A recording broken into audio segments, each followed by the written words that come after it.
Bueno, chicos, nos toca arrancar con el módulo ya de salud mental. Hoy toca depresión y antidepresivos. ¿Vieron algo en salud mental? Sí, pero más que nada con las funciones psicológicas que están aceptadas, la afectividad y demás, no tanto capaz tratamiento. No, Tratamiento no. Nada. Bien. Sí, lo que vimos tratamiento en salud mental fue trastorno de excitación psicomotora. Bien. Más que nada eso. ¿Vieron algo de clínica de depresión? No. Más que nada las funciones psíquicas, sí. Los síntomas, por ejemplo. No, calculo casi nada. Yo hay que estudiar, no me acuerdo. No lo entiendo nada. Hay que meter. Bueno, la depresión mayor, digamos, está en el capítulo dentro de lo que es la psiquiatría de los trastornos afectivos o trastornos del estado de ánimo. Está junto con otro trastorno que se llama distimia, que es como una depresión subsindromática, pero más crónica. Y está clásicamente con lo que sería el trastorno bipolar, aunque en el último manual de psiquiatría del DSM se separó y hay un capítulo de trastornos bipolares y otro de trastornos depresivos. La importancia de la depresión mayor, buen día, tiene que ver con que es un trastorno sumamente prevalente, discapacitante, muy comórbido, o sea, lo van a ver aunque no sean psiquiatras, prácticamente la especialidad que hagan van a ver pacientes con depresión. Es recurrente y es generalmente no tratado.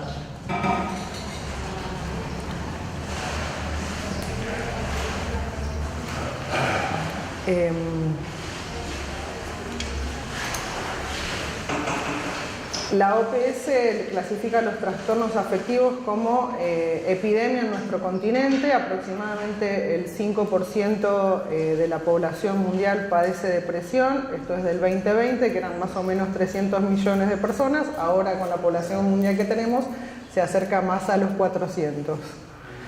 En Argentina la prevalencia de vida es del 9% y es un trastorno que es mucho más frecuente en mujeres. En mujeres es más frecuente en la etapa fértil de la vida.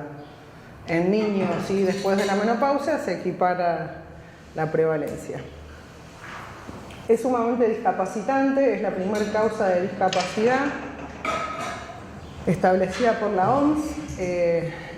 Además empieza a una edad joven, en la época de la vida más productiva, o sea que tiene muchos años de vida perdidos por trabajo, causa muerte prematura.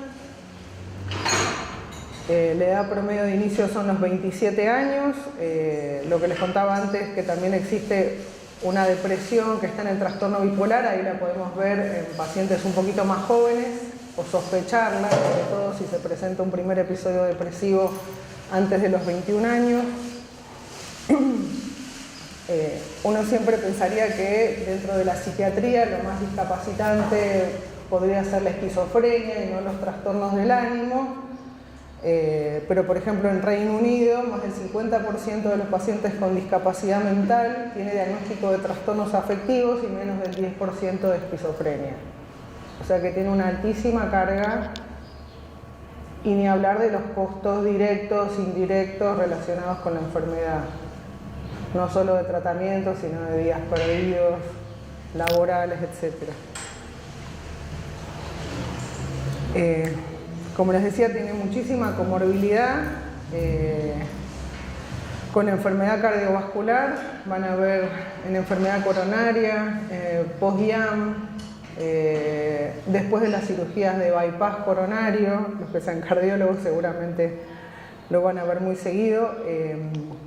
En epilepsia tiene una comorbilidad altísima, en Parkinson también. De hecho, muchísimas veces el Parkinson puede debutar con un episodio depresivo, en dolor, en cáncer, en las autoinmunes, en HIV, en diabetes. La importancia de la comorbilidad no es solo reconocer la depresión y tratarla, sino que Un paciente deprimido no tiene las pautas de cuidado que tiene que tener en relación a la enfermedad crónica de base. Se empeoran mutuamente las evoluciones y presenta depresión, por ejemplo, y epilepsia. En epilepsia puntualmente aumenta muchísimo la tasa de suicidio en un paciente epiléptico y deprimido. Es recurrente, tiene elevada recurrencia, los periodos de remisión duran más en fases más tempranas. O sea, a medida que más episodios depresivos tengo más chances de tener un nuevo episodio depresivo. Después de un primer episodio, la posibilidad de tener un segundo episodio es del 50 al 60, ya cuando tuve 2 episodios, la posibilidad de un tercero es del 75, y después de 3 episodios, la posibilidad de tener un cuarto episodio es del 90%. Esto, digamos, marca también un poco, ya lo vamos a ver sobre el final, cuánto tiempo sostener un tratamiento antidepresivo según el tipo de paciente. Que es un paciente que tuvo 2 episodios, primer episodio, la gravedad, pero bueno, para que se queden con esto de que no es tan fácil, yo hago un tratamiento, curé el paciente y no vuelve más. Es una patología generalmente no tratada, 2/3 partes de los pacientes no consultan, del 34%, solo el 34% solicita tratamiento, el 65% a un médico generalista de atención primaria y el 35% un especialista en salud mental.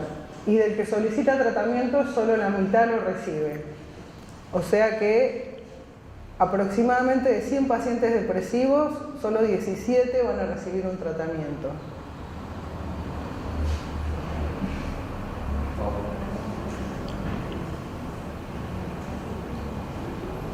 Obviamente esto, como todo lo que hemos visto, es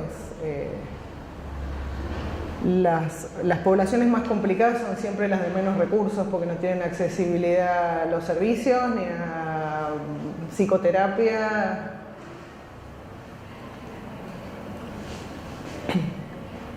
Bien. Bueno, un poco me decían que no vieron nada de clínica de depresión. Esto es bastante somero, estos son como los criterios diagnósticos del DSM. Los 2 más importantes que uno tiene que estar por lo menos para hacer el diagnóstico es un estado de ánimo deprimido. La mayor parte del día, casi todos los días, o pérdida del interés o el placer en todas o la mayoría de las actividades cotidianas. Uno de estos 2 síntomas tienen que estar presentes y pueden acompañar pérdida o ganancia de peso significativa, insomnio o hipersomnia, agitación psicomotora o apatía, fatiga o falta de energía, sentimientos de devaluación o culpa excesiva o inapropiada, disminución de la capacidad para pensar o concentrarse y pensamientos recurrentes de muerte o suicidio. Hay diferentes tipos de depresiones que van a tener unos u otros síntomas. Las 2 más clásicas van a ser la depresión melancólica, que es quizás la que algunos tienen más en la cabeza, que es la que cursa con insomnio terminal, pérdida del apetito, un polo matinal, que es decir que el momento más difícil del día es la mañana, más tendencia a la inhibición, sin reactividad del estado de ánimo, o sea, básicamente tienen como una anestesia afectiva, pasa cosa buena, pasa cosa mala, el afecto no se mueve. Y son los que suelen tener pensamientos de muerte o de suicidio. Y después está la depresión atípica, que cursa más con hipersomnia, duermen mucho durante el día, aumento del apetito, aumento del peso, tienen más reactividad del ánimo, capaz que pasa algo positivo y un poquito el ánimo se mueve. ¿Pero por qué? Es atípica en contraposición a la melancólica. Pero está igual, el ánimo deprimido. El ánimo deprimido lo tienen. Lo que tiene es, una no tiene reactividad del ánimo, no sé, puede pasar algo positivo en la familia, le da lo mismo, no mueve. Y la otra puede levantar un poquito. Una cursa con anorexia, hiporexia y pérdida de peso, la otra tiende más a la hiperfagia y al aumento de peso. La melancólica tiene más insomnio, sobre todo terminal, y un polo matinal, la típica tiene hipersomnia, duermen mucho todo el día, duermen de noche, y el momento más complicado suele ser la tarde, polo más vespertino. O sea, las contraponen en eso. Las dos son depresiones. Pero bueno, para no quedarnos en que la depresión es solo el que no come, el que tiene insomnio y el que a la mañana está bajoneado. Y la idea de estos síntomas es que duren por lo menos 2 semanas.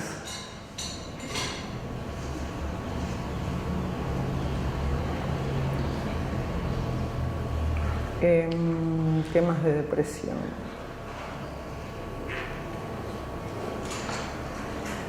Bueno, después hay especificadores, ¿no? La depresión puede ser con síntomas ansiosos, que es súper frecuente, con características mixtas y tiene algunos síntomas del polo opuesto, como del polo opuesto que sería el polo hipomaníaco o maníaco, un poco más inquieto, más agitado.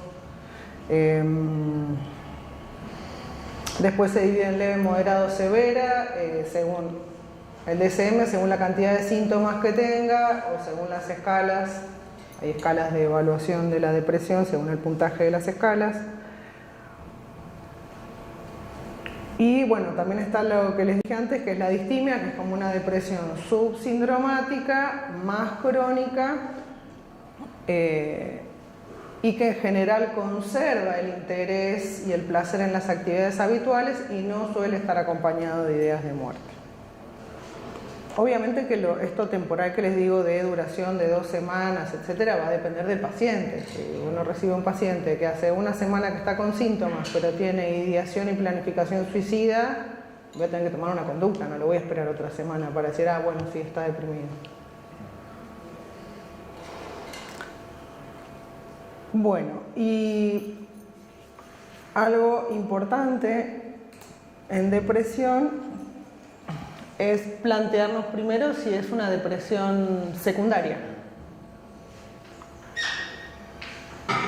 ¿A qué creen que puede ser secundaria? Por ejemplo, uno recibe un paciente con algunos de los síntomas depresivos.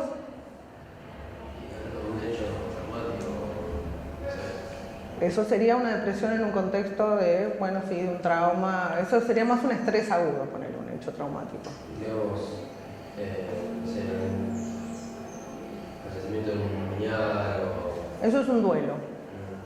El duelo puede cursar normal o patológico con una depresión. ¿Que esté cursando con una enfermedad? ¿Que esté cursando alguna enfermedad médica? ¿Cómo qué, por ejemplo? No sé, una diabetes, que te exige estar todo el tiempo pendiente de eso. No, eso puede ser una comorbilidad. Por ejemplo, un paciente con hipotiroidismo puede tener algunos síntomas parecidos a la depresión. Astenia, fatiga. Claro, sí, es un diagnóstico diferencial, digamos, ¿no? Bien. Un paciente con anemia puede sentirse, no sé, estoy cansado, no tengo ganas, no tengo voluntad para seguir al gimnasio.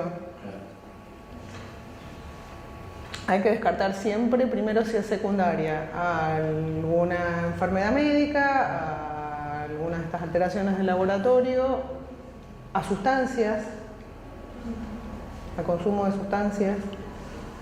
Una vez que descartamos que es secundaria, decimos, bueno, es primaria. Etiología desconocida.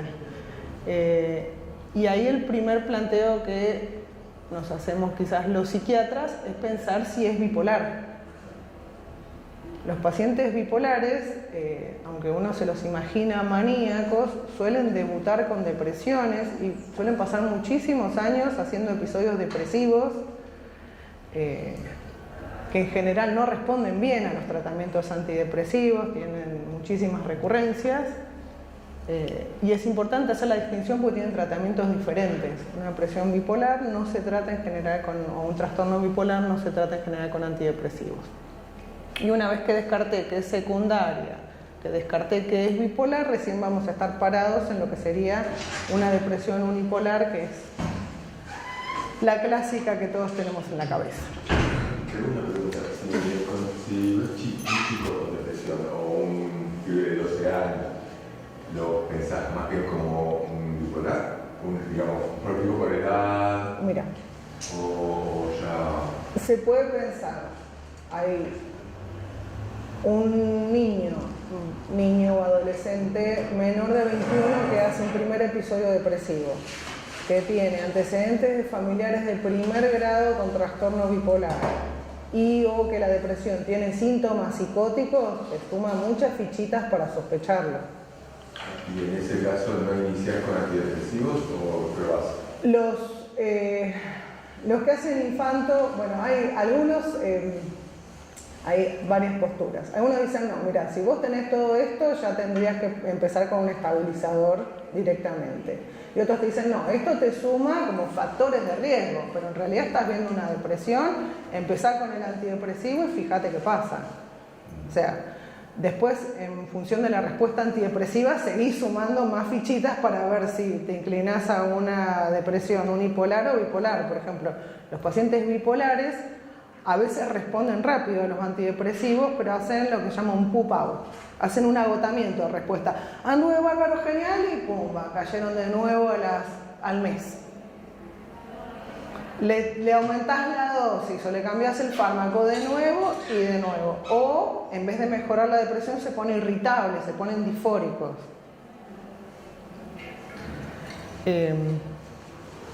Esas son como vas sumando algunos factores que te pueden ir inclinando. Yo no hago infanto, pero en general se manejan así, en los adultos jóvenes también.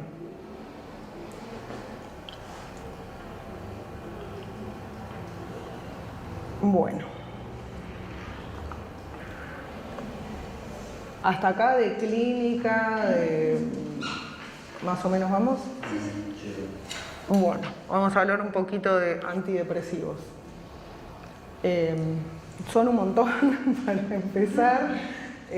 Los primeros antidepresivos son de hace muchos años, son de la década de los 50, que son los tricíclicos y los IMAO.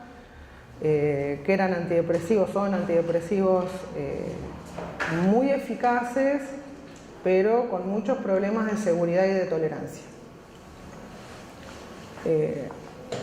Les diría que actualmente los psiquiatras no los usamos para la depresión por estos problemas, no porque no sirvan, no porque no tengan eficacia, sino porque tenemos moléculas de diseño mucho más específicas y mucho menos complicadas en lo que es interacciones, tolerancia y por ende la adherencia al tratamiento, que ya de por sí es difícil en nuestros pacientes porque sigue habiendo muchísimo estigma en lo que es el tratamiento en psiquiatría. Hay pacientes que no llegan a la primera consulta que ya te preguntan, bueno, ¿y cuándo voy a dejar esta medicación? Recién estamos arrancando, falta un montón de meses, falta que primero responda y le vaya bien con esto y después vemos. Bueno, tenemos dentro de nuestros antidepresivos tenemos los inhibidores selectivos de la recaptación de serotonina, que son los IRSI, que son los más importantes que se tienen que llevar hoy. Los famosos duales, que inhiben la recaptación de serotonina y noradrenalina. Un dual diferente que inhibe la recaptación de dopamina y noradrenalina, que es el bupropión, que hay uno solito. Antagonistas de receptores de monoaminas, antagonistas de, bueno, la agomelatina lo sacamos, y MAOs tricíclicos y los multimodales, que son bastante nuevos, que son muy parecidos a los IRS con alguna acción extra en receptores. Lo sacamos del práctico porque es demasiado, pero Sí. si querés de agomelatina comentada también, ¿viste? Así las dos Lo dejé fuera. Bien. Porque quedó como medio en desuso. No se usa directamente. Bueno. Se usaba muchísimo en combinación. La verdad es que cuando salió y lo promocionaron y bla bla bla, la mayoría de las veces se usaba en combinación, no solito. Yo nunca lo vi usar, Y era carísimo, además, era pero privativo el precio, te estoy hablando 10 años atrás, o sea, ahora no, ni idea cuánto debe salir. Y siempre tenían otro antidepresivo agregado, o sea, medio que lo usabas para mejorar un poquito el sueño por la cuestión del agonismo en los receptores de melatonina y nada, y dijimos con Marcos que no sumaba. Bien, las precauciones y contraindicaciones para el uso de los antidepresivos, esto es en general, para todos. Obviamente cada antidepresivo está contraindicado si hay hipersensibilidad. Al inicio siempre hay que tener precaución en el manejo de maquinaria peligrosa o conducción de vehículos. Si bien hay muchos antidepresivos que no son sedantes, pueden producir mareos, hay que ver en cada paciente cómo lo tolera. En el 2007 la FDA sacó, digamos, lo que llaman los black box, una advertencia por el aumento de la suicidalidad,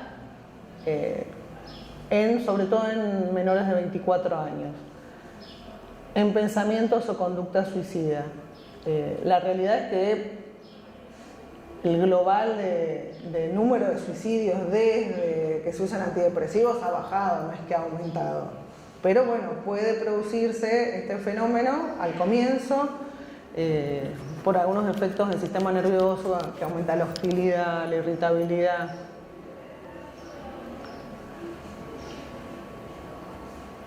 Y todos pueden producir lo que sería un switch o un viraje a la manía o la hipomanía. Si nosotros le damos un antidepresivo a uno de estos pacientes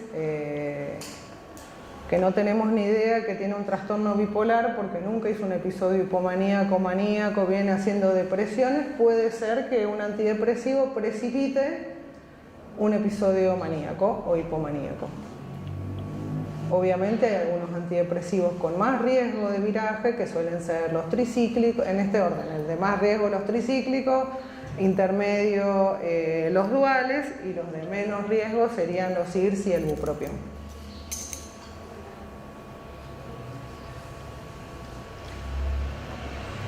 Y acá no lo puse, pero bueno, pueden descender el umbral convulsivo. Hay que tener precaución en pacientes epilépticos, algunos están directamente contraindicados.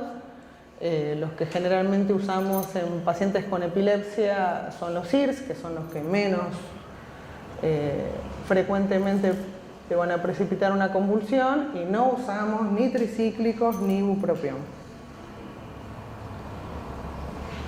Bien, bueno, estos son los más viejitos, tricíclicos, y junto con los IMAO. A los tricíclicos vamos a ver algunas palabras porque si bien nosotros no los solemos usar en depresión, van a haber muchos otros usos. En dolor se usan amitriptilina, en migraña la usan los neurólogos también en dosis bajas. Así que pueden recibir pacientes tratados con este tipo de antidepresivos. Se llaman tricíclicos porque en la estructura química tienen 3 anillos y una cadena lateral que termina en un átomo de nitrógeno, y si tiene 3 sustituyentes se llaman aminas terciarias, si tienen 2 se llaman aminas secundarias. Las que hay en la Argentina de las terciarias son amitriptilina y clomipramina. Y secundarias, que es la nortriptilina, que es el metabolito desmetilado de la amitriptilina. El mecanismo de acción: bloquean el SERT. ¿Se acuerdan qué es el SERT? ¿Lo vieron? El transportador de serotonina y el transportador de norepinefrina. Entonces aumentan la disponibilidad de las aminas en biofase. Principalmente bloquean el SERT las terciarias y el SERT y el NET las secundarias. Y suman, ahora vamos a verlo con IR, un antagonismo del receptor serotoninérgico 2A, que en realidad es beneficioso porque disminuiría, por ejemplo, los efectos adversos sexuales. Esto que yo les decía que son moléculas muy eficaces pero muy sucias es porque tocan muchos receptores. Tienen antagonismo H1. ¿Qué hace el antagonismo H1? ¿Se acuerdan? ¿Qué me puede producir como efecto secundario? H1 dictamina. Sí, o hay alguna deficiencia en el sistema digestivo, puede ser. Básicamente, sedación y aumento de peso. Antagonismo M1, ¿ese se acuerdan? ¿Era muscarínico?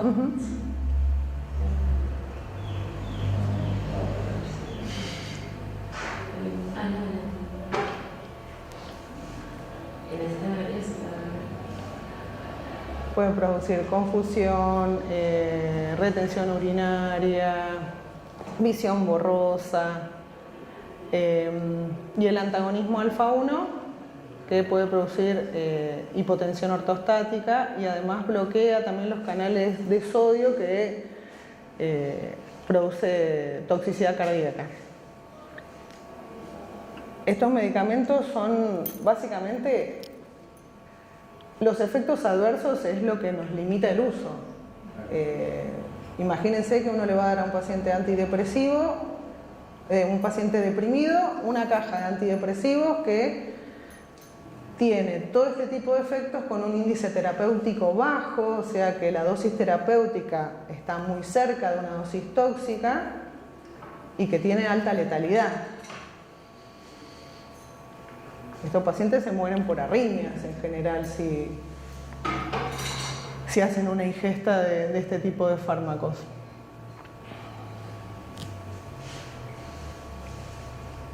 O sea que las cuestiones más de seguridad y de tolerabilidad es la que nos han limitado muchísimo el uso en depresión. Bueno, acá están. Problemas de seguridad y tolerabilidad, tienen un índice terapéutico estrecho, tienen muchísimas interacciones y producen empeoramiento de condiciones médicas preexistentes.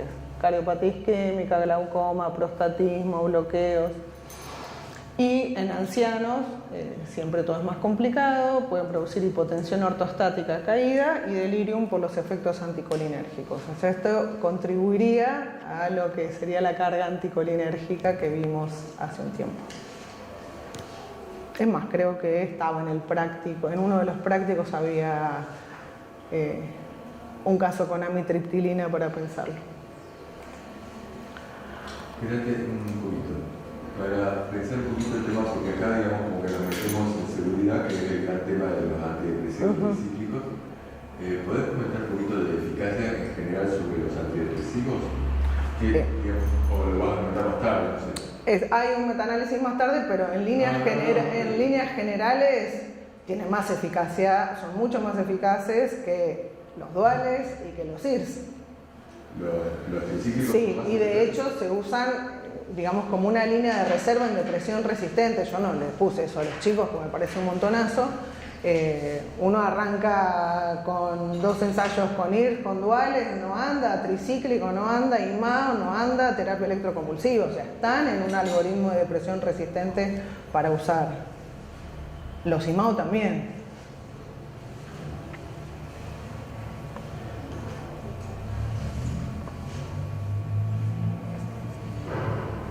Pero son segunda línea porque por una cuestión de seguridad. De seguridad. De seguridad. Son más eficaces. Son más eficaces. Son más eficaces, pero es esto, te limita muchísimo la adherencia al tratamiento, la cantidad de efectos adversos que tiene en primera instancia. O sea, si tenés un paciente que no te toma la medicación, está complicado. Y el tema de la seguridad. Recibió en la guardia un montón de ingestas, los que terminaban en terapia eran los que se tomaban los tricíclicos. Claro. Yo le pregunto en general, digamos, porque la bibliografía, hay mucha bibliografía sobre eficacia como muy discutible, ¿no? Sí. Muy discutible, Sí. digamos, hay bibliografía que dice los antidepresivos no sirven, no tienen eficacia. No estamos de acuerdo con Marc. No, mentira. Está bien. Otros que dicen tienen eficacia, pero Sí. digamos, estadísticamente significativa Sí. clínica químicamente, Sí. un poquito de porcentaje Sí. para acá, Sí. otros que te dicen que sí, pero que es impredecible en el paciente. Entonces quería Sí. si podés comentar un poquito de esto, si, en general, digamos, cómo considerar la eficacia. La eficacia, nosotros, en líneas generales serían los tricíclicos y los imados serían los más eficaces. Claro, pero más eficaces son realmente, modifican realmente en general, digamos, modifican. Yo no usé tricíclicos e imado. Los CIRS son todos iguales en eficacia. ¿Pero cuánto? ¿Es mucho lo que te modifica el cuadro o es a veces sí, a veces no? ¿Cómo pasa? ¿Qué pasa? La tasa de respuesta, me preguntabas de UNIRS, por Sí, ejemplo. mirarlo. Sí, pero en líneas generales los estudios dicen, por ejemplo, de los CIRS, que es lo que más se estudió, es un estudio grandísimo, la tasa de respuesta es más o menos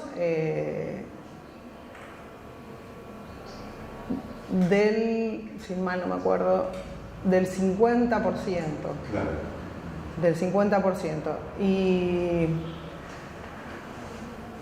ahora después hay un metaanálisis que está todo marcado como sería lo que es la eficacia que vos me preguntás.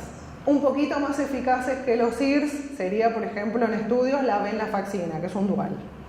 Y un poquito más eficaz que la venlafaxina serían los tricíclicos y también los imados. Yo no llegué a usarlos por esto de, por ejemplo, los tricíclicos tienen todo esto y no están tan complicados. Los imados además suman todas las interacciones con alimentos, no solo con los otros medicamentos, o sea, todavía son más complicados en lo que es seguridad. Pero bueno, todos los que los han usado te dicen que eran mágicos, directamente. Lo mismo que la terapia electroconvulsiva, que es un tratamiento no farmacológico, que tampoco llegué a usarla porque es muy complicado a veces pensarlo como tratamiento, sobre todo acá, afuera no tanto, pero acá hay mucha cuestión mezclada y de prejuicio con la terapia electroconvulsiva y que se entrecruzó con cuestiones de práctica de tortura, que no, digamos que nada tienen que ver con un tratamiento médico, pero hay mucha resistencia. Pero es un tratamiento de altísima eficacia, también reservado para casos resistentes. Afuera se hacen tratamientos directamente sin fármacos de mantenimiento con TEC. ¿De mantenimiento con terapia electroconvulsiva. En pacientes bipolares gravísimos no toman medicación, van TEC, su sesión y así andan bien. Tampoco obviamente puse nada de TEC. Bueno, estos son los IMAO que obviamente al inhibir la monoaminoxidasa inhiben lo que sería la degradación de las aminas, de serotonina, dopamina y norepinefrina. El último que hubo acá, que creo que ya no hay más, es la tranilcipromina, que venía combinado con un antipsicótico. Y si todavía lo siguen usando, los neurólogos solían usar en Parkinson selegilina, que es un IMAO-B, pero bueno, de esto no vamos a hablar mucho. También las cuestiones tenían que ver con seguridad y tolerabilidad, producen hipotensión, crisis hipertensivas, con alimentos ricos en tiramina, que son todos esos, o sea, prácticamente no podían comer nada, efectos adversos sexuales, etc. Estos sí que no usamos para nada y son más complicados en seguridad que los anteriores. Pero bueno, para que sepan que fueron los primeros dos grupos de antidepresivos desarrollados y que sí tienen eficacia en depresión y que no están recomendados de primera línea, básicamente por seguridad y tolerabilidad. Bueno, y este es el grupo que más nos interesa, que son los inhibidores selectivos de la recaptación de serotonina. Inhiben la recaptación 1 de serotonina, entonces aumentan la disponibilidad de serotonina en biofase, que actuando sobre un receptor serotoninérgico, que es el 1A, ejercería las acciones antidepresivas pero actuando sobre un montón de otros receptores nos va a dar todo lo que son los efectos adversos serotoninérgicos de los SIRS. Y la pregunta que siempre nos hacemos es si los SIRS son todos iguales. ¿Ustedes qué piensan? Ni idea, pero siento que le dijiste que eran todos iguales en eficacia. Así que asumo que En sí. eficacia, antidepresiva sí son todos iguales a dosis equivalente.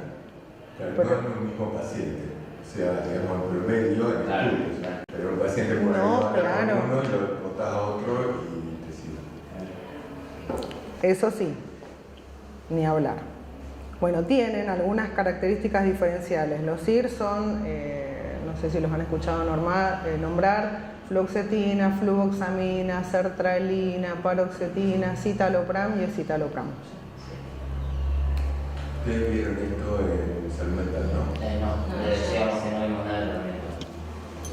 Pero, porque yo tuve que usar salud mental. El cuatrimestre pasado, sí. ¿No vieron esto? No, porque no querían interactuar con fármacos. Claro, nada más vimos muy poco de situación psicomotriz, pero nada más mencionaba benzodiazepinas y nada más. Más que nada de clínica, de esas cosas. Perfecto, ya quería comentar. Bien. Bueno, el mecanismo más importante que se tienen que acordar es que todos bloquean el CERT, ¿sí? El transportador de serotonina. ¿Puedo encontrar dónde está el CERT que yo no me recuerdo? Acá no está. Mira. Estaría, si tenemos la neurona, acá. O sea, me queda la recaptación. Bloquea la recaptación, te aumenta la disponibilidad de serotonina en biofase, que en un primer momento, uniéndose a los autorreceptores, 1D te va a disminuir lo que sería el firing, el disparo que tiene basal la neurona, pero que después se desensibiliza más o menos en 2 semanas, que sería el tiempo de latencia. Entonces vas a tener aumentada en biofase y no inhibida la liberación por el autorreceptor inhibidor. ¿Y hay algún lugar en particular que se considere que hay estos receptores o así, o está como difuso el sistema nervioso central o lo más importante? Las zonas más importantes en lo que sería la depresión son la corteza prefrontal medial, la amígdala y el hipocampo. En corteza prefrontal medial se supone que, bueno, hay muchas teorías de la depresión que fueron evolucionando. Las primeras teorías fueron más bien monoaminérgicas, o sea que pensaban que aumentando los neurotransmisores en biofase ya era suficiente. Después se dieron cuenta que con eso no alcanzaba. Pasaron las teorías de la sensibilización de los receptores, misma historia, no fue suficiente, y ahora está todo lo que sería a nivel más de transducción genética, digamos, que los antidepresivos en realidad a largo plazo lo que promueven es la transcripción y la producción de factores de crecimiento neuronales de sus receptores, y que eso aumentaría todo lo que sería la neurogénesis, la conectividad, y que en realidad esa es la acción a largo plazo de los antidepresivos, y no aumentarte ni la noradrenalina ni la serotonina, que tiene un efecto inicial pero no alcanza para explicar la acción final. Y que también se cree, digamos, toda esta parte de aumentar el factor de crecimiento neuronal, promover la neurogénesis, que también lo producirían tratamientos no farmacológicos como el ejercicio,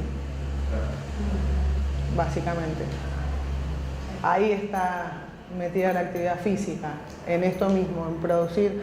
El BDNF es un factor de crecimiento, que se llama factor de crecimiento derivado del cerebro, y el TRK-beta es el receptor del BDNF. Al promover la transcripción de todo eso, mejorar toda la supervivencia celular, la neurogénesis, la sinaptogénesis, uno iría a lugares que se supone que están afectados en la depresión, como por ejemplo el hipocampo. La depresión tiene, además de los síntomas del ánimo y todo, tiene síntomas cognitivos. Iría a mejorar ahí la atrofia que se produce en depresión y en otros trastornos. En corteza prefrontal medial lo mismo.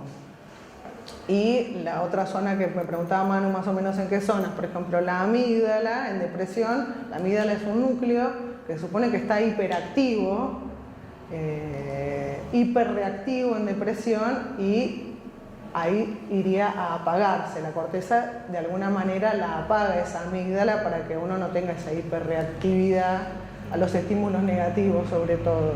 Hay un sesgo cognitivo en depresión, digamos, se sobrevalora todo lo negativo y no se registran muy bien los estímulos positivos. Bueno, me fui. Cuando hablamos de la melancólica, o la típica sería... La típica tiene reactividad, pero tampoco te creas que... Es una gozada. Sí. Tiene un poco de reactividad del ánimo, mueve la vara. Bueno, volviendo un poco a los IRS. Como decíamos, todos bloquean el transportador de serotonina y algunos tienen algunas particularidades que nos van a servir a la hora de elegir el antidepresivo para ese paciente. La fluoxetina además bloquea el transportador de norepinefrina y es un débil antagonista del receptor 12. El receptor 12, que es el que está, acá, cuando se une la serotonina suele producir efectos adversos sexuales. Entonces, todos los IRS tienen efectos adversos sexuales y yo antagonizo un poco ese receptor, voy a paliar ese efecto adverso sexual. Y al bloquear también el transportador, el NET, va a ser una molécula un poquito más activante que el resto. ¿Sí? La sertralina bloquea el transportador también de dopamina. O sea, lo que querés decir es, fluoxetina, cuando digamos en el tema de cuando decís problemas sexuales, es retraso en la eyaculación. Los problemas sexuales que tienen la mayoría de los antidepresivos que toquen serotonina son, el más complicado es pérdida del deseo, porque eso no tenés que hacer. Después pueden producir disfunción sexual eréctil en el hombre y retraso en la eyaculación o anorgasmia también en mujeres. Y si esto ocurre con otros antidepresivos IRS, podría indicarse fluoxetina. Exactamente, tendría en los papeles un poquito menos de incidencia de esos efectos adversos. En los papeles. En los papeles. Correcto. Todo eso en los papeles. Es mínima si vos ves las diferencias, salvo la paroxetina que se separa, entre el resto de los IRS es mínima la diferencia en la incidencia de efectos adversos sexuales. Es como te dijera, uno es el 56 y el otro es el 50 y el otro es el 47%. Claro. Ahora, en términos de insomnio, fluoxetina y paroxetina sí se diferencian un poquito, ¿no? Fluoxetina sería más activante, paroxetina sería dentro del grupo de las más sedativas. Claro. Ahí habría una diferencia más real, ¿no? Igualmente, todas indican, salvo dentro de los IRS, digamos que serían, pueden producir insomnio o lees el prospecto y te morís de risa. Insomnio, hipersomnia, diarrea, constipación. Bueno. Hay dos que serían los más sedantes, que son la fluvoxamina, que acá no está, y la paroxetina. La fluvoxamina sí se suele dar de noche y la paroxetina según el paciente. ¿Y en términos de aumento de peso, paroxetina es un poquito más que el fluo? Paroxetina es el que más produce aumento de peso y sobre todo en mujeres. Por eso ya menos en adolescentes, ahí más se cuida un poco. Se cuida. Sí, hay mucho aumento de peso, pero bueno, también es esto, es súper variable. Vos tenés mucha distensión abdominal, mucha molestia, es paciente a paciente. Por ejemplo, sertralina produce muchísima diarrea. Que son efectos, en realidad son, uno dice adversos, pero son efectos colaterales. Pueden ser adversos o no adversos según el caso. Esto que decías, paroxetina, es el que más efectos adversos sexuales produce.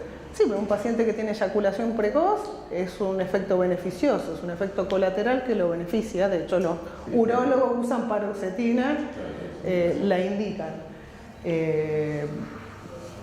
paroxetina a nivel gastrointestinal, como es antagonista M1, los pacientes que son muy sensibles, que tienen mucha diarrea, que todo les cae mal a la panza, etcétera, con paroxetina la toleran mucho mejor que sertralina o escitalopram.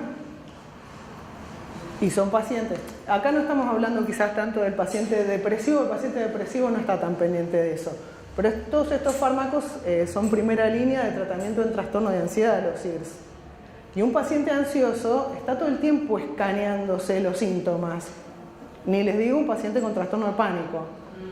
Entonces, si es un paciente que es medio sensible, que todo le cae mal, que si no va a adherir, le tenés que dar lo que menos le modifique o le genere malestar, porque no llegan a pasar el tiempo de latencia para sentirse bien que tienen estos fármacos. Si vos lo tomás por lo menos un mes, no ves demasiada diferencia.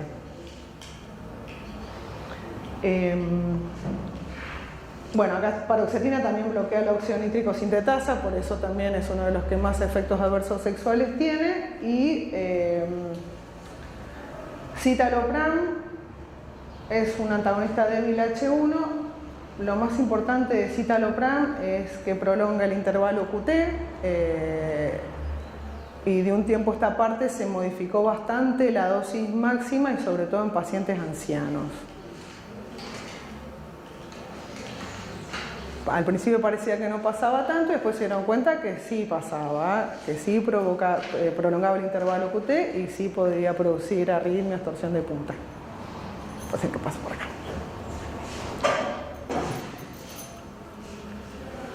¿Es citalopram también tiene, porque tiene lo mismo que el medio, ¿no? El escitalopram es la parte activa, es el enantiómero activo del citalopram. Entonces, sí, pero con respecto a lo cardiovascular, digo. También tiene, pero menos. Menos. Pero hay que tener cuidado con los dos. Sí, sí. En pacientes, Sí, en pacientes, por ejemplo, post-IAM, todos esos, el fármaco como de elección es sertralina. El que menos interacciones tiene. Tiene interacciones, el que menos interacciones tiene es el escitalopram, sobre todo a nivel de los citocromos, si vos tenés un paciente polimedicado, pero sertralina no te va a modificar el intervalo QT en primera instancia, no es metabolizante, no te va a aumentar de peso, o sea, vos tenés que tener todas esas cuestiones en cuenta en un paciente cardiópata que en general tienen otros factores de riesgo.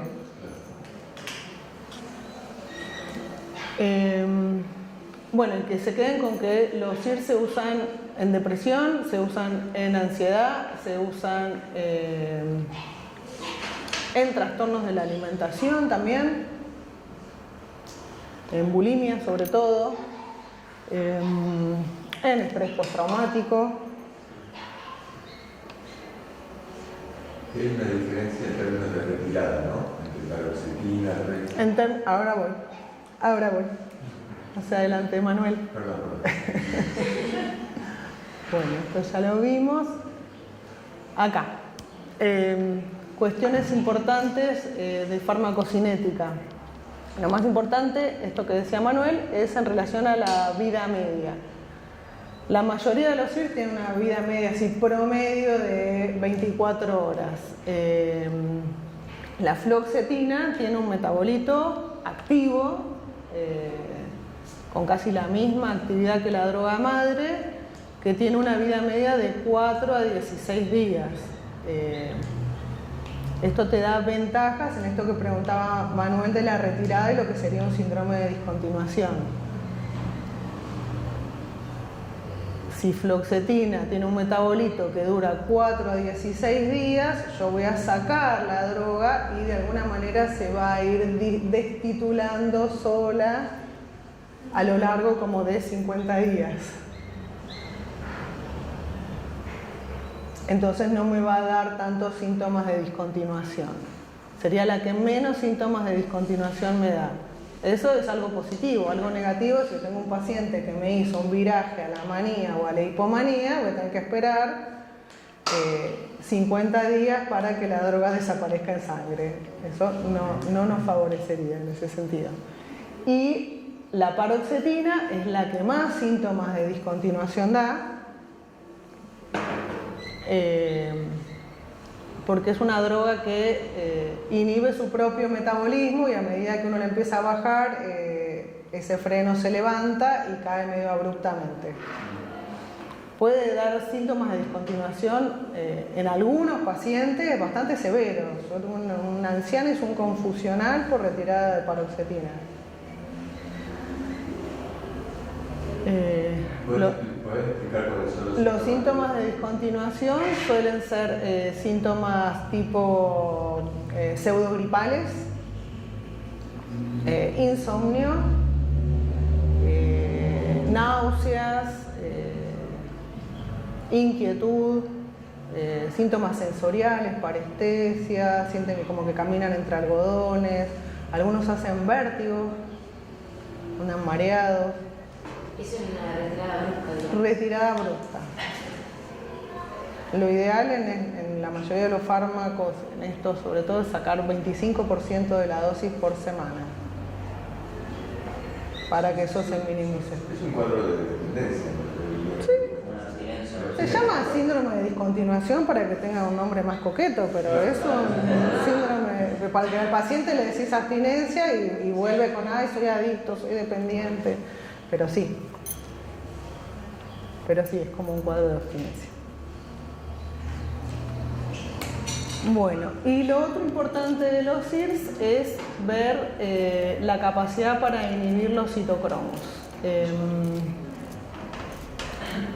Sobre todo, nosotros nos concentramos en el 2D6, que es un citocromo que se satura rápido, porque si bien el más importante en el metabolismo de los citocromos es el 3A4, es un citocromo que tiene muchísima capacidad, no lo vas a saturar muy rápido. El 2D6 es un citocromo que es de mucha especificidad, pero que se satura muy rápido. Y es un citocromo que usan muchas otras drogas, prodrogas, para activarse. Como por ejemplo, el tamoxifeno. ¿Saben para qué se usa el tamoxifeno? Es una medicación que se usa crónica en algunos tipos de cánceres de mama. Para activarse y transformarse en la droga activa necesita metabolizarse por el 2D6. Si yo lo inhibo, o sea, estoy tomando la droga, pero nunca se transforma en la droga activa, que sería el endoxifeno. Y otra que vimos que también se activa por el 2D6 es la codeína. Entonces, hay drogas que voy a elegir no usar en este tipo de pacientes, como la paroxetina o la fluoxetina, que son inhibidores potentes del 2D6. Ahí podría pensar sí en escitalopram o en sertralina a bajas dosis.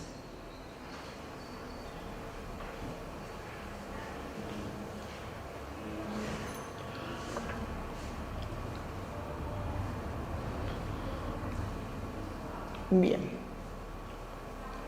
Bueno, esto es un poco lo que vimos de efectos adversos, todos dependientes serotoninérgicos, digamos, sexuales, gastrointestinales. Los gastrointestinales, hay algunos efectos adversos que son como de inicio y otros más tardíos. Los de inicio, cuando apenas arrancan la medicación, suelen ser los gastrointestinales, activantes del sistema nervioso y la cefalea. Pero en general a esos se genera tolerancia. Después de que uno los toma 10, 15 días, desaparecen. Los sexuales no. Los sexuales son más bien tardíos y es raro que se genere tolerancia y son dosis dependientes. Y sería una de las principales causas de abandono del tratamiento, los efectos adversos sexuales. Y hay efectos adversos más severos. ¿No podés repetir los sexuales? Entonces son dosis dependientes. Son dosis dependientes, son tardíos y no se suele generar tolerancia. O sea, continúan con el problema sexual. Sí, en general no mejora. Cuando aparece, no mejora. ¿Aún cuando retiras el fármaco? No, cuando retiras el fármaco, sí, eso es por interacción de la serotonina que aumenta en un tipo de receptor. Sacás el fármaco, la serotonina vuelve a la normalidad y desaparecen. A veces se prueba cambiando de IRS. Esto que decíamos, bueno, en los papeles tal tiene menos incidencia de efectos adversos sexuales. Lo usás, le digo, bueno, haces una segunda prueba con otro del grupo para ver si va mejor. Y efectos adversos más severos aumentan el riesgo de sangrado gastrointestinal, sobre todo, más en pacientes que estén recibiendo otro tipo de fármacos que aumenten el riesgo de sangrado. ¿Cómo cuál? ¿Qué se les ocurre? Un AINE, corticoides, anticoagulantes. Pueden producir hiponatremia, sobre todo en ancianos. Ese también es un efecto que se da al comienzo, primeras 2 semanas. Puede producir el síndrome de discontinuación que ya hablamos, síndrome serotoninérgico. En general no lo dan los IRS solos, está descrito como que pueden ser los IRS a dosis altas. En general se dan con combinación con otros fármacos serotoninérgicos. Tramadol, litio, todos los triptanes que se usan en migraña, sumatriptán, aratriptán,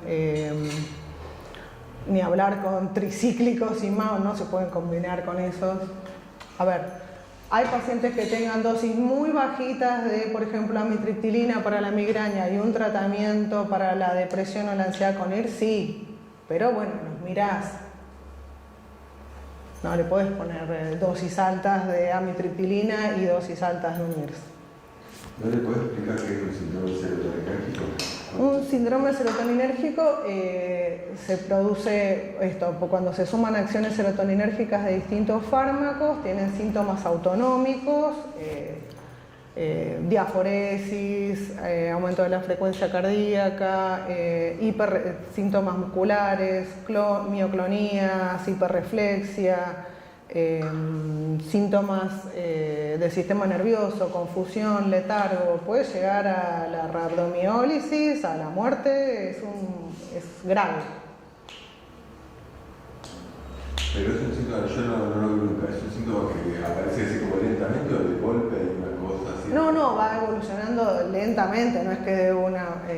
yo tengo una paciente que evolucionó, tenía un tratamiento complejo con varios fármacos serotoninérgicos y por su cuenta se puso a tomar tramadol, terminó en terapia de 2 semanas, se murió de casualidad.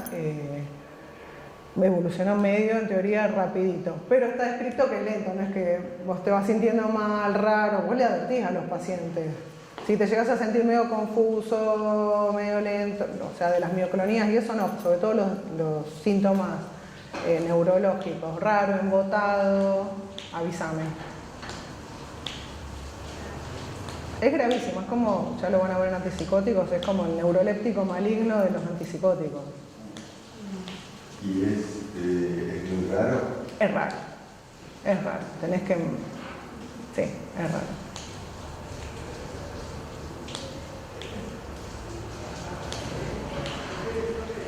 La realidad es que uno termina combinando fármacos serotoninérgicos, IRS, tramadol, IRS, amitriptilina, y no pasa frecuentemente.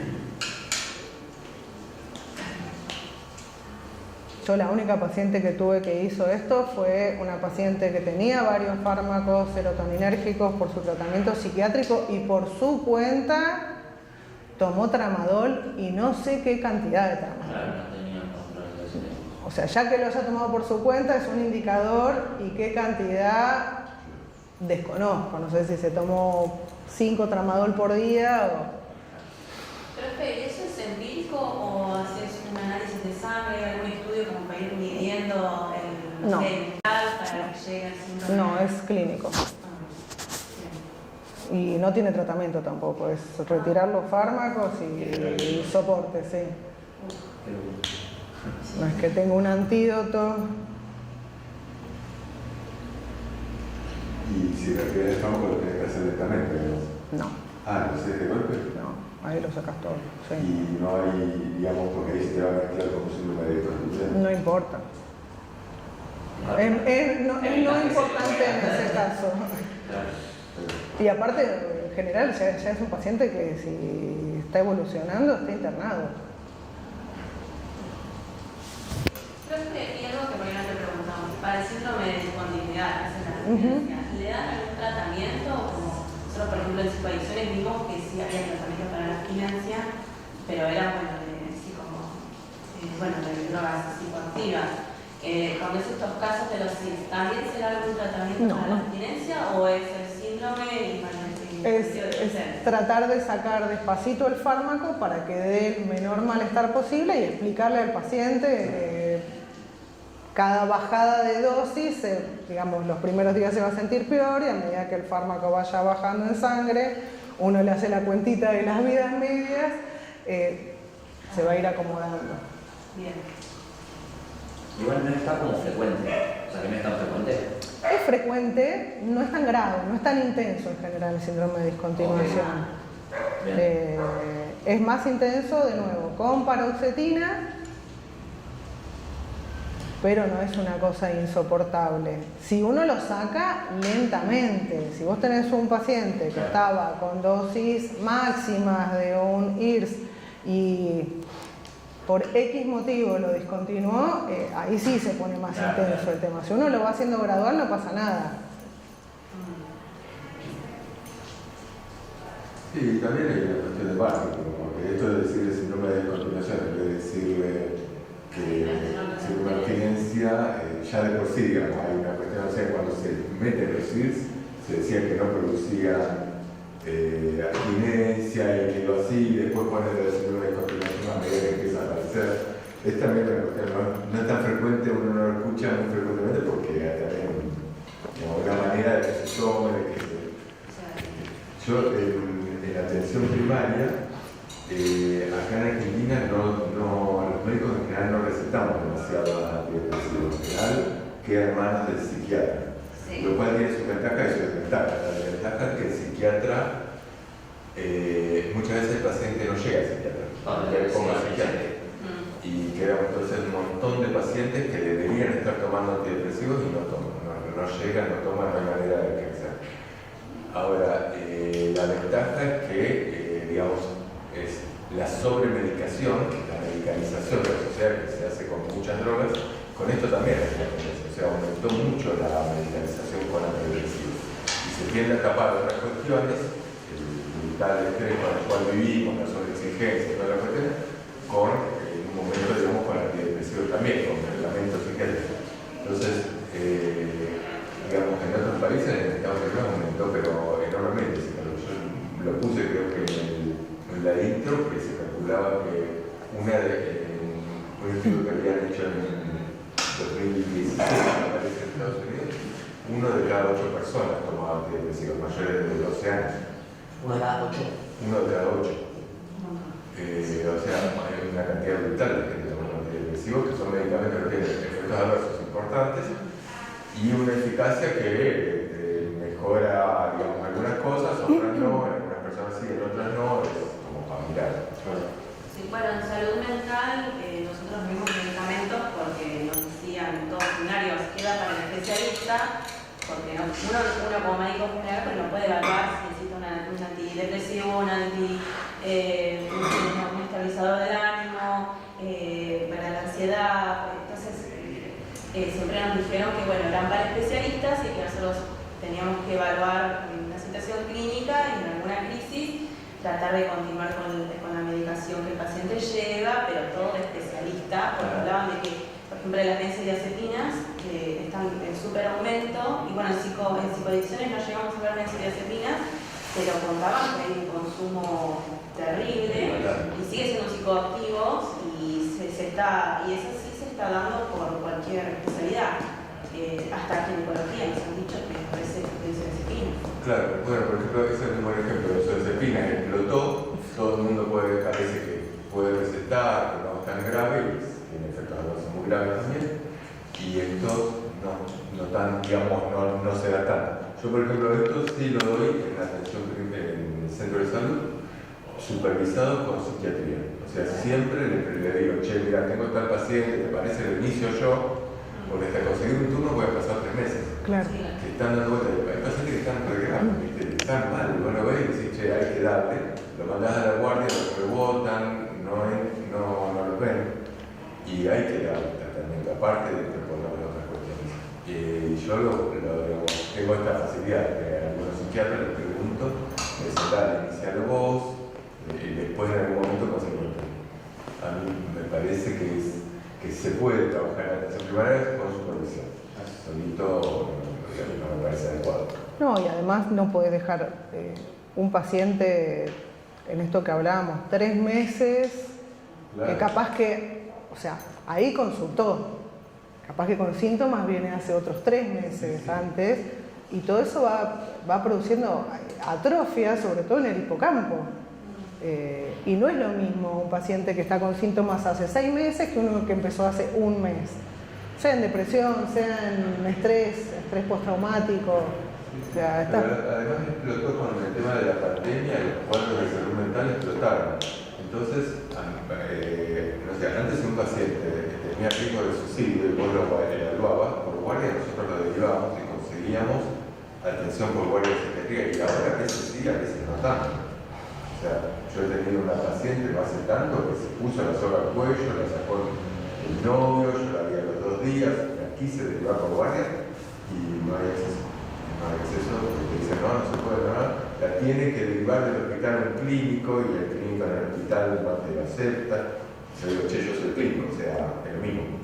No. O sea, hay un bloqueo ahí porque hay muchos casos y entonces situaciones que son realmente de altísimo riesgo ya no digo a una persona que no tiene riesgo inminente de suicidio, ahí es donde tienen que ver. Porque ahí ya. A mí me parece que el sistema de salud está como explotado.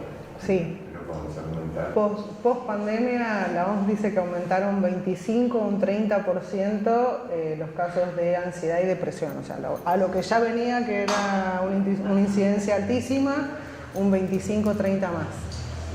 Y además hay muchas más consultas de las escuelas, por ejemplo. Hay muchos chiquitos que las escuelas, en vez de generar un recurso de decir, bueno, trabajamos juntos, generan un taller, una actividad, una contención, rápidamente el recurso es el profesional de salud mental. El profesional de salud mental hay mucho. Está como bastante difícil. Lo otro que decías, Manu, de la medicalización de las patologías, también tiene que ver con la falta de acceso a otras estrategias como la terapia. Nosotros mismos teníamos problemas en la salita para que nuestros pacientes, que nos había derivado un psicólogo, tuvieran una psicoterapia, además del tratamiento farmacológico. O sea que también es como, bueno, la pastillita es como esto, bueno, lo más fácil es la pastilla, más fácil que conseguir psicólogo, más fácil que cambiar un hábito, también termina siendo eso, no solo la presión de la industria, sino también las condiciones que se dan, no solo en Argentina, por lo que leí, en todos lados pasa lo mismo en relación a la psicoterapia, y ni hablar en los países más, eso ya no accede ni siquiera a la pastilla. Lo más complicado. Sí, pero también es como una conjugación del sistema, creo yo. Nosotros tuvimos una compañera que ella estaba con un cuadro de ansiedad y la agarró en la calle, llamó a la psicóloga y le dijo, bueno, entra a cualquier sala de primeros auxilios donde encuentres y pedí que te atienda un psicólogo ya, porque yo estaba en la calle. Y fue a la guardia del Alcolón y le dieron ribotril, la durmieron, hasta que llegó la familia. Y ella dice, no, yo no quería que me duerman, yo quería que me atiendan, que traigan un psicólogo. Y ella les dijo la medicación que tomaba y le dijeron, no tenemos, pero tomate esto. Y ella en el momento de la desesperación se lo tomó y se durmió, cuando se dio cuenta la había dormido. No la habían atendido a ningún psicólogo, a nadie. Terminó a buscar a la familia y se la llevó. Por esas cuestiones. Bueno, en personas institucionalizadas es bastante habitual el manejo de los medicamentos psiquiátricos como lo que sería un chaleco químico, digamos, de alguna manera. A mí me pasó en La Plata, yo trabajaba en un centro de salud chiquito y atendía a chicas que eran madres jóvenes, que tenían chiquitos y vivían en un instituto, casi en el centro de La Plata. Y en un momento me consulta una y estaba tomando levomefermacina y además tomaban o algún antidepresivo o algún... Y después vi otra, también me llamó la atención, y el 100% de las chicas estaban medicadas. Estaban medicadas y la medicación, digamos, toda la medicación lo que tendía era mantenerlas digamos, apagadas, somnolientas, y no eran pibas con problemas, eran pibas en situación de calle, que habían tenido muy chicos, que vivían situaciones muy complejas, y la medicación en general no ayuda a resolver las situaciones. Un poco te mantiene medio atropadito, ¿no? Y esto es un uso habitual en la medicación psiquiátrica, y digamos, el manejo como chaleco químico. Esto que lo vemos los que no somos, digamos, especialistas, pero nos metemos por ahí y vemos realmente qué están haciendo con la medicación. Y es tremendo. Y es muy difícil que lo retiren. Es muy difícil el médico que se anima a retirar la medicación psiquiátrica, porque lo indica un psiquiatra. Como había un psiquiatra que indicaba todo esto, a toda la pibas. Y yo me planté frente al tipo y fue un problema. No decía yo, el psiquiatra soy yo. Hay que discutir eso. Me quedé pensando en algo que vos dijiste hace un rato cuando estábamos hablando de poner que estaba un paciente con 3 meses de tipo con sintomatología y algo de tarde. Dijiste atrofia de hipocampo. Después, por la neuroplasticidad propia del medicamento, ¿eso es reversible? En teoría sí, a veces en parte, esto es como variable. Claro. Pero sí, los antidepresivos, el ejercicio, etcétera, aumentando el BDNF y todo eso, debieran revertir al menos en parte esa atrofia. Lo que pasa es que no tanto en depresión, los síntomas cognitivos de la depresión suelen remitir más fácil, pero cuando esa atrofia se da, sobre todo en pacientes con estrés postraumático, muchísimas veces no quedan así como defectuados. Pero bueno, son otras situaciones más graves.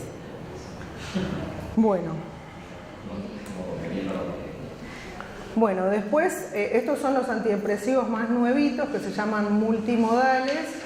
De estos vamos a hablar 2 palabras, que son la vilazodona y la vortioxetina. Bloquean el SERT igual que los IRS, se llaman multimodales porque tienen más de un modo de acción, o sea, actúan sobre un transportador y sobre un receptor. Bloquean el SERT y son agonistas del receptor 5-HT1, que es el que ejerce las acciones antidepresivas. Y lo que sumaría, por ejemplo, la vortioxetina, que en su momento fue novedoso, es el antagonismo 3 y 7, que en teoría tendría acciones procognitivas. Entonces, te lo recomendaban para pacientes con mucha afectación cognitiva, ancianos, etc.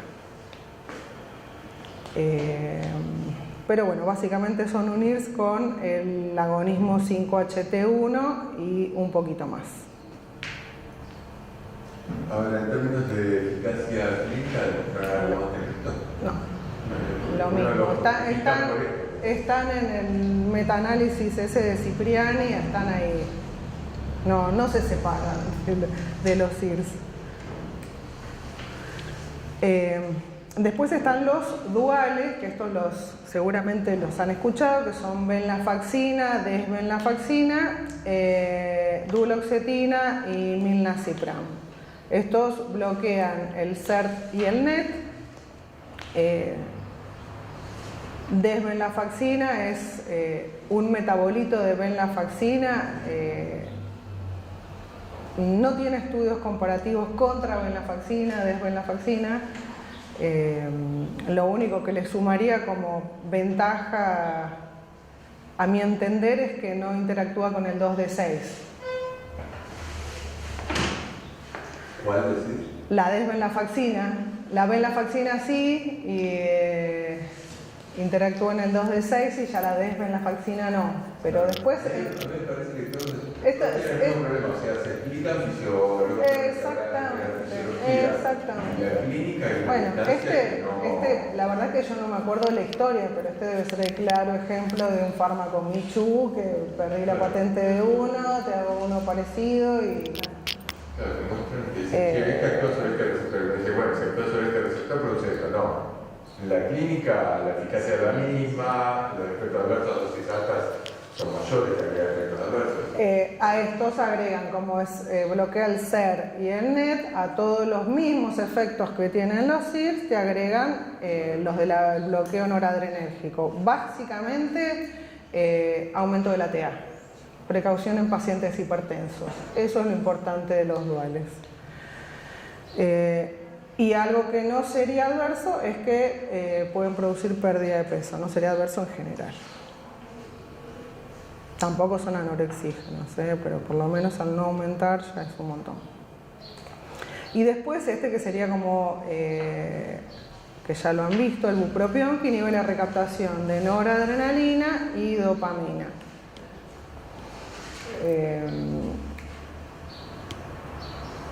Es un muy buen fármaco, sobre todo para la depresión atípica. ¿Se acuerdan? Esa que estaba con hipersomnia, con apatía. No tiene los efectos adversos serotoninérgicos, o sea, no te suma efectos adversos sexuales. No te produce aumento de peso. La contra es que te puede empeorar una psicosis por el bloqueo de la recaptación de dopamina y que no se puede usar tampoco en pacientes con epilepsia. Esto lo vieron en cesación tabáquica. Sí, igual.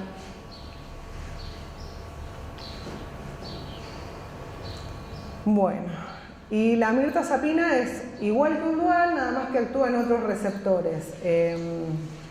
O sea, también aumenta la concentración en biofase de noradrenalina y de serotonina, pero actuando sobre los receptores alfa-2, que son autorreceptores inhibitorios.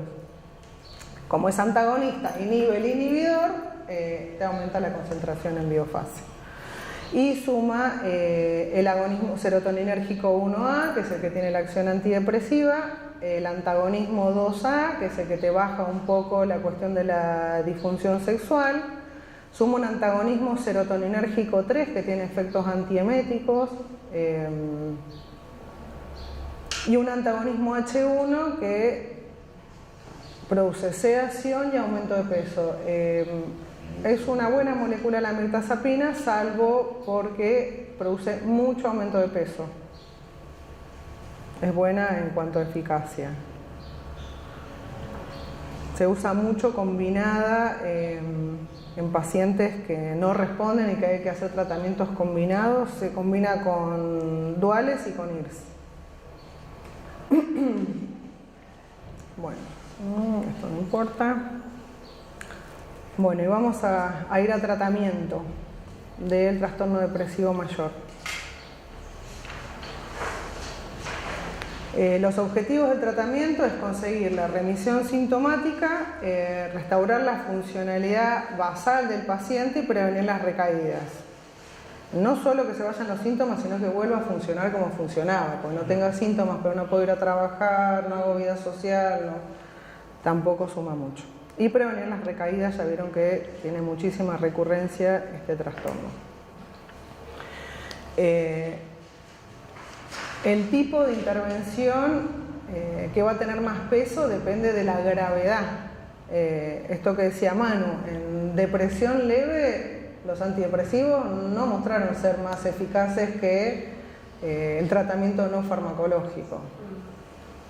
O sea, en depresión leve, salvo casos excepcionales, vamos a indicar psicoterapia, actividad física, actividades recreativas.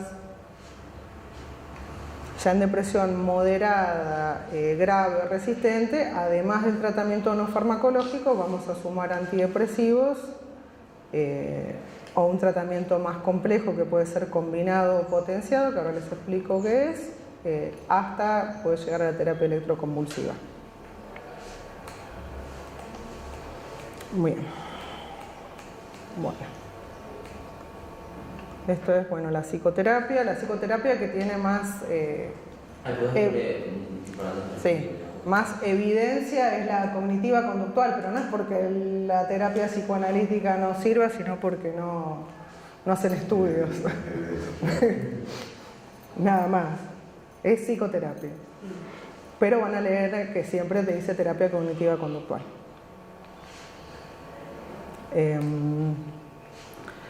Bueno, y esto para que tengan más o menos una idea de las fases de tratamiento de la depresión. Hay una fase aguda, una fase de continuación y una fase de mantenimiento.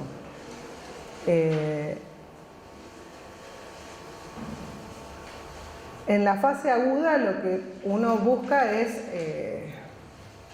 la respuesta, la remisión, por lo menos una respuesta. La respuesta es que mejoren el 50% de los síntomas que presenta el paciente. Eso lo puedes medir con escalas. Y es una fase que dura de 4 a 8 semanas. ¿Por qué espero también esto? Porque los fármacos tienen la famosa latencia. Antes de las 4 semanas no voy a ver un montón de mejoría, aunque ahora está muy en boga.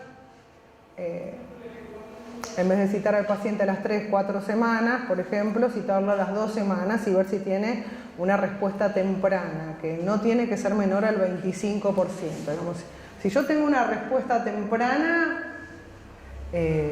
me está anticipando que es probable que tenga una respuesta a las 4 a 8 semanas y una remisión posterior. Si ya no tengo esa respuesta, algunos te dicen, bueno, ya está, cambia el fármaco.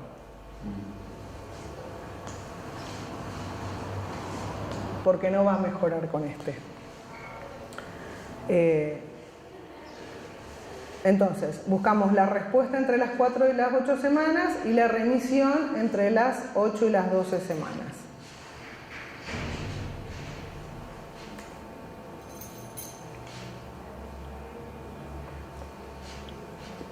La fase de continuación, obviamente, lo que trata es de evitar la recaída. La recaída es en el mismo episodio, digamos.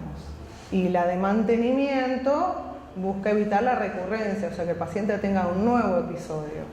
¿Se acuerdan eso que vimos al principio de que si tuve un episodio, 2 o 3, mi posibilidad de tener un episodio siguiente va aumentando? Entonces también eso te va a marcar cuánto tiempo planteo de tratamiento de mantenimiento, que es lo más controvertido. Algunos dicen 2 años o más en pacientes con riesgo de sufrir recurrencia, otros dicen de 3 años a crónico en casos de pacientes que tengan mucho riesgo o hayan tenido episodios muy graves.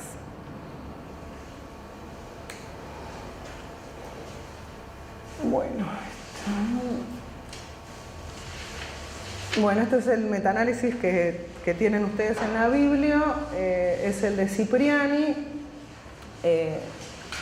Lo que midió es eficacia, medida por respuesta, no por remisión, y aceptabilidad, medida por tasa de abandono, de 12 antidepresivos, ninguno era tricíclico o IMAO, para tratamiento agudo, o sea, 8 semanas. Y básicamente dieron a favor mirtazapina, escitalopram, venlafaxina y sertralina, fueron significativamente más eficaces que duloxetina, fluoxetina, fluvoxamina, paroxetina y reboxetina. Y en cuanto a la tolerabilidad o aceptabilidad, dio a favor de citalopram y sertralina, me parece. Creo que está así esto.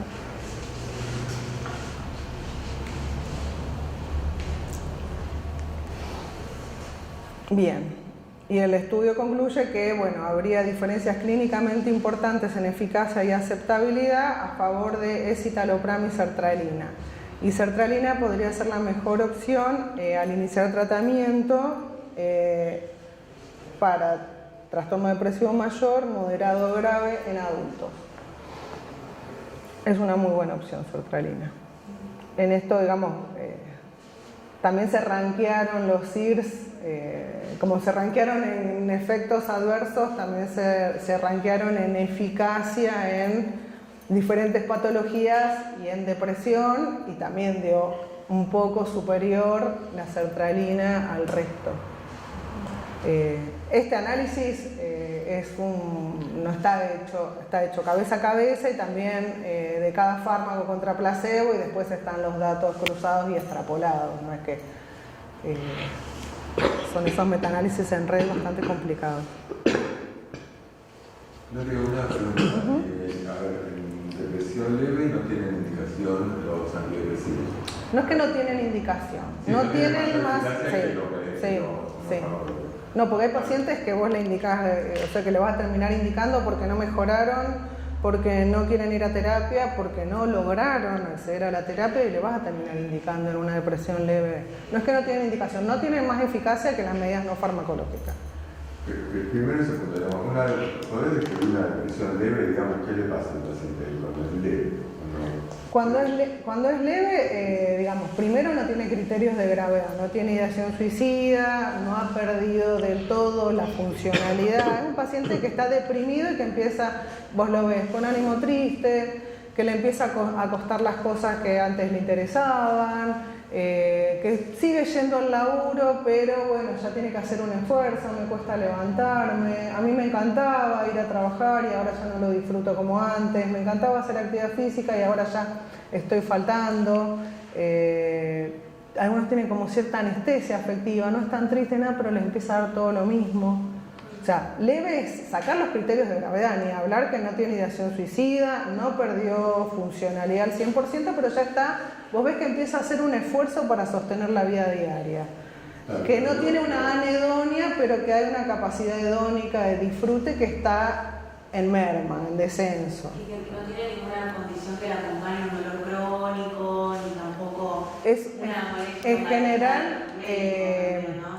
hay comorbilidad de dolor y depresión y hay que tratar... Pero digo, depresión leve no es que tiene una causa biológica, por ejemplo, un dolor crónico, no sé, por ejemplo, yo digo porque se ve mucho por ahí en los que son los pacientes de PAMI, que para ser adultos mayores vive con un dolor crónico, con una angustia, con una... Ojo con enfermedad. los adultos mayores porque tienen muchos casos de lo que se llama una depresión enmascarada. Los adultos mayores tienen muchos síntomas somáticos de depresión, dolores, lumbalgia, Por eso pero no son leves, y la suicidalidad del adulto mayor es alta.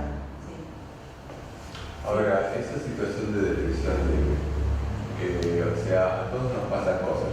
Yo termino de estudiar medicina y empiezo la residencia, y la residencia estoy recansado, me siento de golpe agobiado, el otro entró al banco, el otro se casó y lo abandonaron, y se murió el papá. A todos nos pasan cosas. Vivimos en Argentina y puede ganar un ley. O sea, nos puede pasar. Ahora,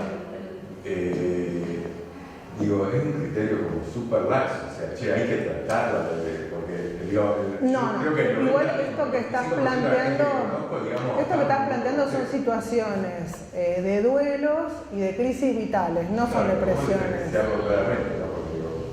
Una cosa son síntomas depresivos o, no sé, angustia, estrés, y otra cosa es la depresión. La depresión, digamos, vos te vas a dar cuenta que te cuesta... No es que me cuesta porque estoy cansado y no voy al gimnasio porque hice una guardia de 24 cada 2 días. Estoy bien, estoy óptimo y no voy y tengo tiempo. Claro, por ahí es algo, y algo me frena. Que es algo continuo en el tiempo, la depresión leve. O sea, y aparte abarca más áreas. Tampoco es como que seguís en un estado de te abarca muchas áreas, no es bueno, mira, estoy matado por el hospital, pero igual estoy contento porque entré a la residencia. O sea, hay que diferenciar de lo que son situaciones de duelo, de crisis vitales normales, de una cuestión depresiva. No solo esa ahí es donde me cuesta a mí, digamos, decir cuál es la línea, ¿no? Pero no para indicar un tratamiento farmacológico, me parece más fácil decir, bueno, fijate si podés generar un espacio de ocio, un espacio de ir al teatro o a hacer ejercicio. ¿Sabes lo que pasa, Manu? Las situaciones así más vitales no suelen consultar. O sea, no suelen ir a la consulta. El que llega a la consulta es porque está, no sé, ejemplo, residencia. Más que depresión suelen estar estresados. Bueno, el paciente que tiene un trastorno de salud mental por lo general lo lleva más alguien, no suele acudir por sí solo. No, en depresión suelen acudir por sí solos. Sí, capaz que en otro tipo de patología, más psicosis y eso te lleva. En depresión, salvo que esté tirado en la cama y no sé. Claro, no te muevas. En general van solos. Y la otra pregunta es, en distimia. Yo entiendo que tienen indicación también los fármacos. Sí. O sea, se usan las mismas dosis, con Sí. de la misma manera, Sí. la indicación es la misma. Sí, pero tiene menos respuesta. Tiene menos respuesta. Sí. Sí. Son pacientes. Encima lo considerás con más de 2 años, cuando vos decís crónico, más Sí, de 2 años. ahora en el manual nuevo la distimia está en lo que se llama trastorno depresivo persistente, que está la depresión mayor crónica y la distimia, todo ahí metido. 2 años, la distimia, no sé si decirte que es menos grave, porque la verdad es que estar 2 años con síntomas subsindromáticos, no sé si es menos grave, digamos, los síntomas son menos profundos, lo que no suele tener la distimia es la ideación suicida y la tanta pérdida de interés en las actividades habituales, pero bueno, siempre están ahí como que no están del todo bien tampoco. Claro. Y la cronicidad también, no te marca la gravedad de que no se va a suicidar, pero es un paciente que no funciona bien, que no se siente bien, que no tiene una buena percepción de su calidad de vida. Pero Y- a lo mejor no la tiene. ¿Cómo? A lo mejor no la tiene. A lo mejor no la tiene. Tiene mala Sí. percepción porque tiene mala calidad de vida. Y sí, que siente internamente que no, por más que tenga una vida, si querés, a los ojos de otro, bien, acomodada, linda, con posibilidades. No están del todo bien nunca, es como... Está bien, no pierden toda la capacidad de disfrute, pero tampoco disfrutan, no sé, a pleno. Bueno. Y este es otro de Cipriani, que es lo que preguntaba Manu, que es un estudio de eficacia de 21 antidepresivos, y este sí incluye la amitriptilina, no sé si ven que es el primero el que más eficacia denota y el menos, bueno, este que no se los mencioné porque no lo usamos, la reboxetina, que es un inhibidor de la recaptación solo de noradrenalina. Ahí tienen todo el gráfico de eficacias. Está la vortioxetina abajo de la sertralina, vos que me preguntabas, Manu, de los nuevos, la vilazodona y la venlafaxina está ahí arriba con los duales y con la amitriptilina. O sea, la idea es que todos los antidepresivos fueron más eficaces que el placebo, que tienen eficacia, que no es lo mismo tomar o no tomar. ¿Eficaces para cuál objetivo terapéutico?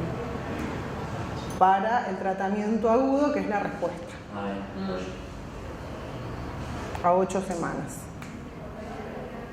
¿Y se considera respuesta con una mejoría de más de 3 puntos en la escala de Hamilton o cuánto? Del 50% del puntaje que tuvieses. Bueno, esto es un poco más de lo mismo, depresión leve, tratamiento no farmacológico, psicoterapia, estar atento, y se puede considerar un tratamiento farmacológico cuando no hay respuesta a las medidas no farmacológicas por la preferencia del paciente o por respuesta previa a antidepresivos. Y los SIRS junto a... Bueno, los SIRS son siempre... Los SIRS, chicos, son nuestros beta-lactámicos, son de elección. Salvo que no se pueda, se usa un IRS. Porque balancean muy bien la eficacia con la seguridad y con la tolerabilidad que te va a marcar la adherencia. La adherencia, digamos, es súper importante. Y ya el moderado y severo es el tratamiento no farmacológico y el farmacológico. En depresión moderada los SIRS son eficaces, el uso es un poquito más discutido cuando es severa o de patrón melancólico, en los que la venlafaxina se mostró superior respecto de los SIRS. Bueno, y definimos, esto ya es medio especialista, una depresión resistente cuando hay una respuesta inadecuada, cuando no alcanzamos la remisión después de 2 tratamientos correctamente establecidos, ¿no? Dosis, tiempo, basado en la evidencia. ¿Qué hago cuando, bueno, hice 2 tratamientos, no responde este paciente? Ahí me puedo plantear o sustituir el antidepresivo o combinarlo o potenciarlo. Lo sustituyo si no tengo nada de respuesta. Es difícil sacarle un antidepresivo por completo a un paciente que tiene una respuesta parcial, porque te vas a sumar los síntomas de abstinencia, porque no tenés tiempo para sacarlo, poner el nuevo, etc. Entonces la idea es, no tengo nada de respuesta, bueno, listo, no pierdo nada, lo saco. Pero cuando tenés una respuesta parcial, a veces las estrategias son más de combinar, que quiere decir sumo otro antidepresivo que le sume un mecanismo de acción diferente, o potenciar es con un fármaco distinto a los antidepresivos, que en depresión se usan antipsicóticos atípicos, aripiprazol, brexpiprazol, quetiapina, risperidona. Pero eso, bueno, sí, es bastante más avanzado, pero son las estrategias que se hacen. También para que si ustedes reciben un paciente con un antipsicótico, no piensen que tiene una esquizofrenia o una psicosis, sino que puede tener un antipsicótico para potenciar un tratamiento antidepresivo y para un montón de otras situaciones. ¿Qué más les quería decir? Bueno, nada, que no se olviden esto de que los SIRS no son todos iguales, o sea que si un paciente no responde a un IRS, puede responder a otro, hay que tenerlo en cuenta. Y no sé, ¿algo más? ¿Alguna duda? No, por ahí, no sé si no lo leí, pero el tratamiento no farmacológico, ¿por cuánto tiempo lo tienen que seguir hasta que remita la... Hasta que remita. A ver, psicoterapia, difícil. ¿Cuánto tiempo? Depende. Si es cognitiva conductual, en cuanto no tengas síntomas te van a dar el alta. Si es una terapia psicoanalítica te puedes quedar de por vida. Bien, y en cuanto al ejercicio, tiene que ser el ejercicio te suma las dos cosas. Por un lado, la cuestión más neurobiológica que vimos, de aumentar el BDNF, etc. Y por el otro, toda la parte social. Si es un ejercicio grupal es mucho mejor. Algunos estudios decían que el ejercicio tenía que ser de intensidad moderada alta para que sirva, no de baja intensidad. Pero a veces se sale aire libre para que trabajen con diferentes texturas, colores, luces. Bueno, de otro que no hablamos, pero bueno, ya es de la alimentación. Esos suplementos, bueno, ahora te iba a preguntar porque ahora hay suplementos para el ¿cómo se llama? El triptófano. Y ahora hay suplementos que supuestamente vienen en sustrato del triptófano y se usa como antidepresivos, pero como suplementos naturales. ¿Y eso qué eso pasa? no sé, eso no sé qué evidencia tiene realmente. Se supone que si uno tiene una alimentación, no tiene. Si uno tiene una alimentación adecuada, no proinflamatoria, bueno, nada, tus cantidades que tenés que ingerir de triptófano y de todos los aminoácidos los vas a tener, ¿no? No sé si es necesario que te suplementes con eso. No sé, pero sí, por ejemplo, se está viendo bastante, yo por ejemplo conozco gente joven que está con sertralina y también le dan el suplemento. Se lo indican médicamente. Claro, pero están las comidas y es como que también le dan triptófano aparte. Y es como, ¿por qué? O sea, si le das alguna dieta o, por ejemplo, bueno, a veces les dicen que las comidas con muchas hormonas, como son por ahí las verduras, y por la cuestión cuestión de los fertilizantes, el pollo, también que las evitan. Pero ¿por qué? A ver, no consumir cosas con agroquímicos, digamos, hacia la salud general, no sé si es específico de esto. Yo digo la alimentación como una estrategia más, lo que es, bueno, ahora está muy de moda, no sé si han escuchado hablar del eje intestino-cerebro y de la microbiota, cosas que se están estudiando nuevas, digamos, tener una alimentación adecuada para tener una buena flora intestinal, facilitaría, si querés, el funcionamiento también cerebral. Sí, ahora que llaman el tercer cerebro. Bueno, y hace poco salió un estudio que te estudian la flora intestinal y te dicen qué es lo que te falta para cualquier trastorno. Así, variadísimo. Sí, está re de moda. Está re de moda. El estudio ese no lo escuché nunca. Sí, se toma con los gases y en función de los gases, cuál es la flora. Pero está súper de moda. O sea, hay muchas cuestiones que es así, se ponen de moda y después desaparecen. Cuando finalmente no tienen sustento, después desaparecen. Igualmente, a ver. Hay mucha gente, o sea, claro, o sea, digamos, a Mastelone le conviene que haya leches distintas para todo. Hay mucha gente que toma la leche de no sé qué, el probiótico de no sé cuánto, y que con más o menos evidencia que hay mucha moda y muchas cosas metidas por la industria. O sea, esto alimenta a mucha gente más allá de la leche. Sí, pero bueno, como hablamos también un poco del efecto placebo, ¿no? Y de esto de que el paciente sienta que hace un poquito más por su salud y que no está escaneándose constantemente todos los días. Que por ahí la gente, bueno, compra la publicidad y dice yo me tomo esta leche y me hace mejor y me siento mejor. Y por ahí a veces pasa esas cosas y muchas veces, por eso te consultaba, a veces lo acompañan con un tratamiento. No, mira, nosotros, la verdad, yo no indiqué jamás suplemento de triptófano y le decía, mano, no sé si qué evidencia tenga porque no leí nada de eso. No, hay mucha cuestión también que hay mucha industria que, por ejemplo, o sea, para poder sacar un medicamento al mercado necesitas ciertos ensayos clínicos, ciertas cosas, pero para sacar un suplemento dietético no. Y entonces se puede pasar de esta manera. Y hay medicamentos que uno dice, che, no sé, leche fortificada con hierro, para hacerla sencilla. ¿Es un medicamento o es un alimento? Digamos, estás tomando hierro. Pero ahí no requiere el permiso de la demanda, nada, digamos. Entonces hay un montón de cuestiones que pasan por regulación, por la industria, por marketing, donde la verdad es que es un enorme el tema de que los suplementos de calidad. Habrá cosas que hacen bien y yo me siento divina. Claro, bueno, hay mucho movimiento con el tema de los probióticos, estas dietas basadas en alimentación en plantas, el veganismo, que habla mucho de la salud mental desde la alimentación y no sabes si realmente. Y para saber por ahí yo creo que hay que estudiar mucho y un montón. Cosa que hay que saber. Sí, no dice nadie. Pero bueno, o sea, yo pregunto esto porque se ve mucho, realmente, por ejemplo en el deporte también, mucho suplemento, tanto para lo que es físico, para lo que es lo mental, y sabes dónde lo sacan, el zinc, el fosfato, el fósforo, que si no sabes si realmente te funciona para lo que es el sistema nervioso central, ¿viste? Son como cosas que mucha gente lo acompaña, se siente bien y es como, no sé, el médico se lo da y es rarísimo.